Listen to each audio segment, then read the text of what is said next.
لا إله إلا الله والله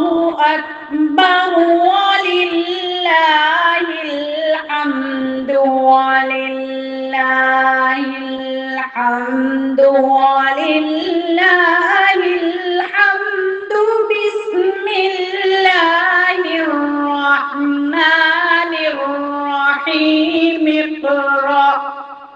اقرأ باسم ربك الذي خلق خلق الإنسان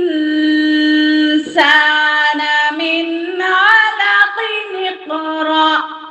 اقرأ وربك الأكرم الذي علم بالقلم